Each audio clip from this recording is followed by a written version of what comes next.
If I'm renting, am I wasting money? Moving forward with the Decker team. Moving forward together with the Decker team. Hello, this is Ken Decker. And Candace St. Louis Decker.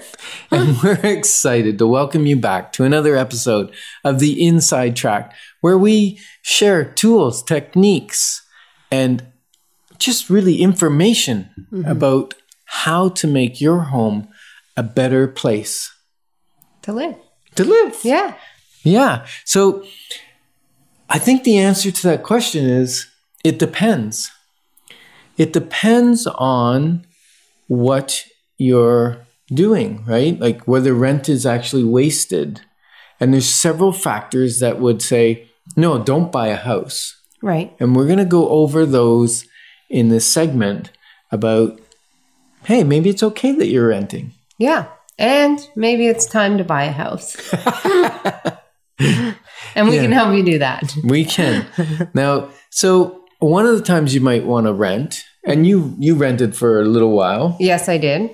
About 2 years, I did. Was it 2 years? It was 2 years. Yeah. We were that mean? You were. So Wow. I rented from my parents because I didn't go to school right after high school. And so they said, you need to pay rent if you're going to stay home. And I got quite upset about that and thought, well, I'm not going to live here for long because I'm going to have to pay down your mortgage. Why don't I get my own mortgage to pay down? So by 20, that's what I did. Okay. So you were renting while you were saving money Yes. for a down payment. Yes. And of course, it wasn't like the enormous rent if I was renting somewhere else. Oh, it wasn't Yes, that no, bad. Oh, it I wasn't see. that bad. Okay. So But at 18, it felt really bad. then you were getting room and board, right? I was, You're getting room food. and board. Yeah. And then paying for a car and insurance and cell phone to go work. Yeah, because you needed a car Yep. to get to work because we lived in the country and there was no bus service. That's right. So really so that's a great time to rent. And what I find though is sometimes when we're renting, and I did this, your mom and I did this before Yes. you came along. As our income increased, instead of putting more money down, first of all, we'd buy a car or we'd buy stuff. We'd go to Stuff Mart and buy all kinds of stuff. And that would put us in debt. And then, so we didn't have money for a down payment for one. But also, as our jobs increased, we got more money. We were both working. And we got more stuff. Then we decided our one-bedroom apartment was too small. So we upgraded to a two-bedroom apartment, which of course then back then was a couple more $100 a month. And then after that, we thought, hey, we're tired of an apartment. Let's move to like a garden home. Right. So again, the rent went up several $100s per month. And now we were responsible for heating it on top of that, which we didn't really calculate, instead of in an apartment where it was covered. So I think if you're renting and you have a goal of buying a property, then figure out your rent to be as low as possible. Because people like to live at the top of their means instead of below their means. Yeah, we're kind of conditioned now, like in this day and age, to live at the top of our means or just above it. Yeah. Yeah. Well, above it is a problem, right? Well, it is, but it's common. Okay. So after the problem of not having the down payment Yes. or paying too much rent, another reason would be that we want to be in town only for a year or two, right? Because buying a house has expenses. It does. And then you also commit generally to a mortgage term. And if you break it, there's also a penalty. So if it's only like a short-term move and the market's not increasing much, then maybe it makes sense not to buy in, just to rent. Right. And especially if it's a year or two, because the fees to sell again Yes. are expensive as well. And the only caveat, I'd say the only difference with that one would be sometimes people are military moves. Yeah. where the government moves them here for a couple years, but they cover all their expenses, all their moving expenses, all their resale expenses, their mortgage Yeah. payout, all that stuff. So in that case, if the market's going up like it is now, around about 7% per year, it's well worth it to buy, even if it's only for 2 years. Yeah. And in some cases, we've had clients purchase knowing that they'll only be here for a couple years and then eventually return back in, let's say, 5 years. So they rent out the home, move away, and then come back and move back in.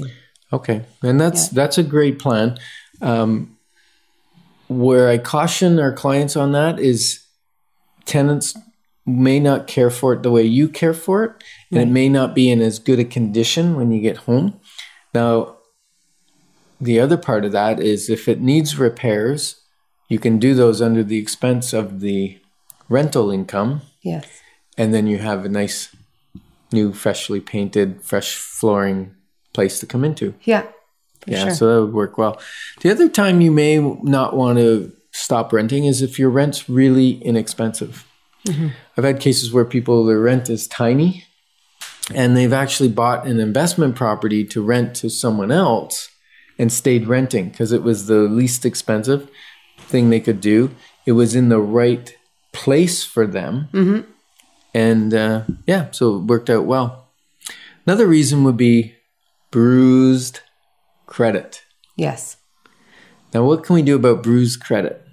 Well, we can do things to make it better, but to find a place to rent and then bring up your credit so that when you purchase a mortgage, you don't have high percentage on the money that you're borrowing. Right. We want to borrow our money for our mortgage at the lowest rate possible. Yes. So a consultation with a mortgage broker would be a great thing to do if you've got bruised credit and you want to know how to improve your credit score so you qualify for That's a right. good low interest mortgage. And we can hook you up with a great mortgage broker, right? We can, yes. If they connect with us, email us at info@DekkerTeam and ask about a mortgage broker, or call us at 613-860-4663. Another time would be separations, right? Yeah. Many times when a separation is happening, mortgage company won't approve for a mortgage until the separation's signed. That's Sometimes that can take a year or two, Yes. or Longer. a long time. Unfortunately, yeah.